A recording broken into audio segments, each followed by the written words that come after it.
Hey, so it's been a while since I've done a video. Once again, I have no makeup on and my hair's a mess.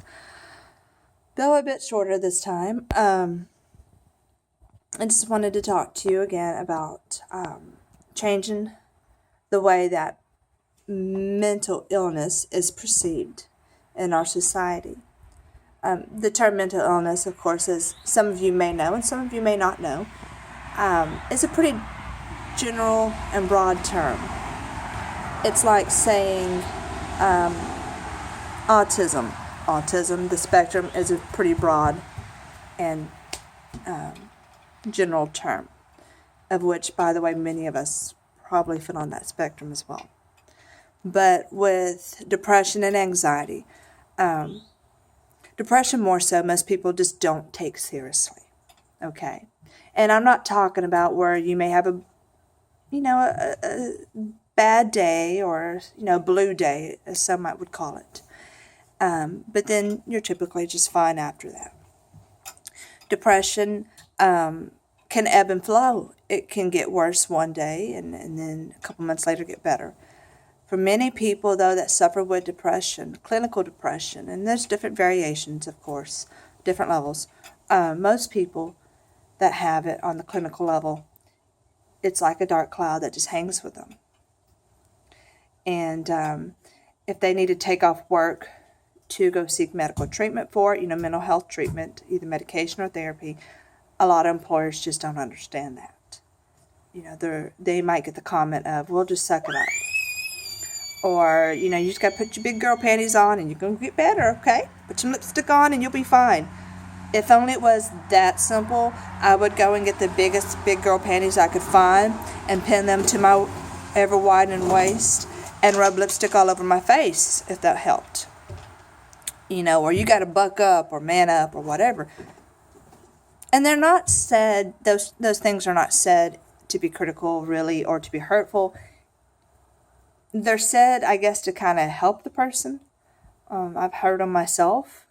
And the thing is, most people just don't understand. They don't get it. Whereas anxiety, still not quite widely accepted, but more so than depression. You can say, I'm having anxiety attacks, or I'm having high anxiety. I need to go and get help. Most people can understand that, because if you've ever had a panic attack or suffered with high anxiety, which can ebb and flow too, let me tell you, it is life-shattering. It's like having a seizure, okay, only of the emotions.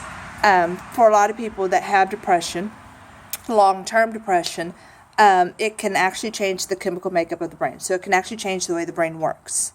And some people who have depression and anxiety, and a lot of times they do go hand in hand, doesn't mean that you will always have one and the other. Some people have one or the other. But a lot of people that have these two, it's kind of maddening.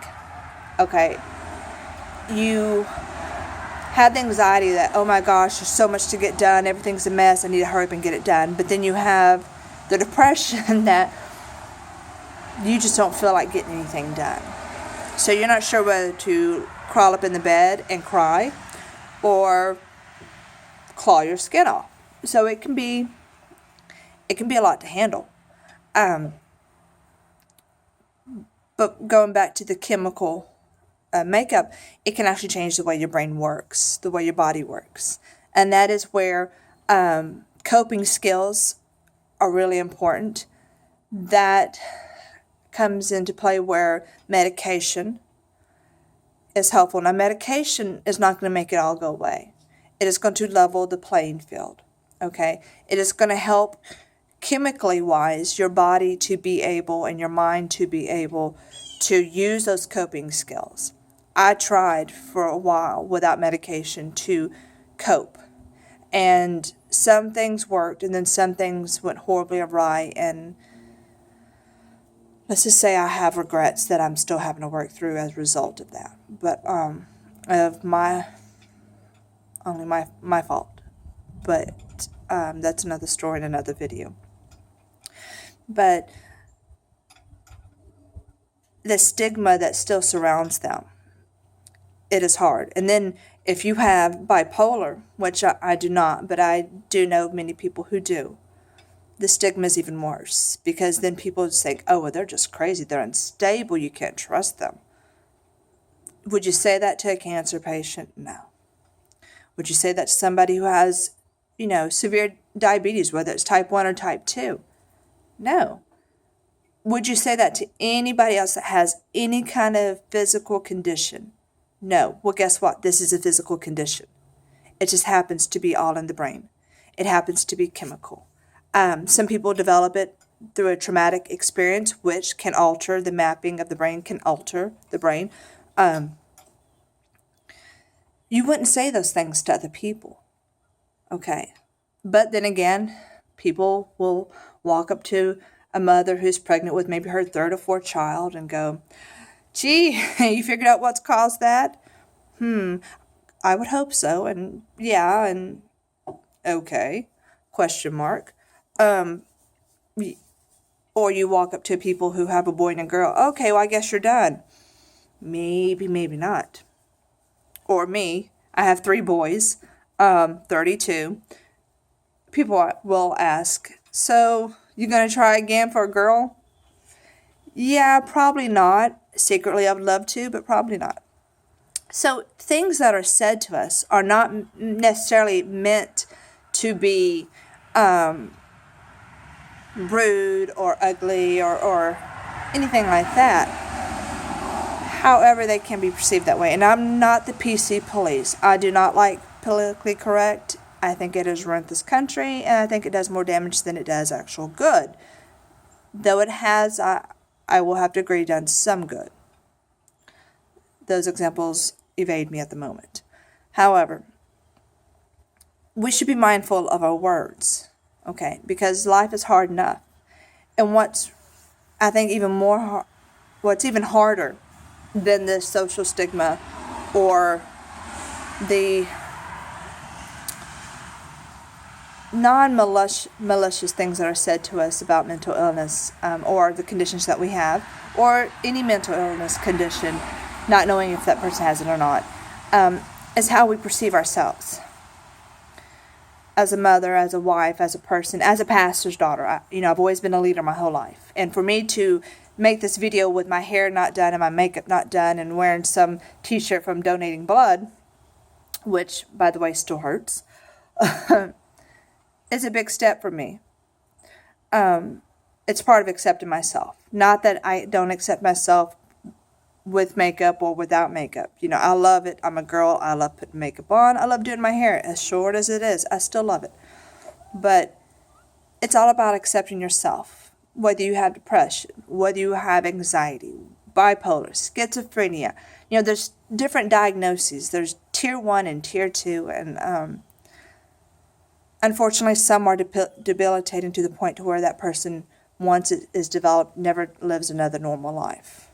Whatever normal is. And I know that's relative, but a lot of times some of those people have to live in special institutions. But going back to, you have to learn to accept yourself. If you're aware that you have a condition or suspect that you may have some kind of mental condition, please seek help. Don't live in silence. Don't live alone. If we're such a progressive society where we will accept Caitlyn Jenner or free the tatas and women paint their breast in Times Square and take pictures or whatever, or public nursing like your babies, breastfeeding. And we're so accepting of so many different things. Why can't we accept that? Because it knows no gender. It knows no race, ethnicity. Because, by the way, we're all part of the human race. So I don't understand the whole race thing. But ethnicity, age, male or female, it doesn't care. Or gender neutral, it does not care who or what you are. If you're predisposed to it and you happen to get it, or something happens and you develop it, some kind of a mental illness or condition, and I hate the word illness, I really do, but that is what it is. But if you were to develop something like that, first off, get help. seek treatment, and accept yourself. Love yourself. This world is hard enough. Okay? And people, unfortunately, there are people who are just out to be ugly. Don't do their job. Okay? And tear yourself down. Don't do that. Don't tear yourself down. Love yourself. If you have to stand in a mirror and look at yourself square in the eyes and say, you know what? My name is Kristen. Kristen, I love you. And you are going to be okay. And you're a good person. Then you do it. All right? I am a Christian. And I believe that God does not make mistakes. And He did not make a mistake when He created you. And He didn't make a mistake when He created me. So we need to accept ourselves. I know this video is a little long. It's going on almost 11 minutes. But I just really felt that somebody needs to hear that. All right? And there's a Netflix movie, even though it's not on mental illness, it is on a traumatic event that happened in May 20th, 2013 in Moore, Oklahoma. It's called Where's God? WHERE''S, God, capital G-O-D, with a question mark. Be prepared to cry, but it's very inspirational, and I hope it blesses you as it did me. Take care. Bye.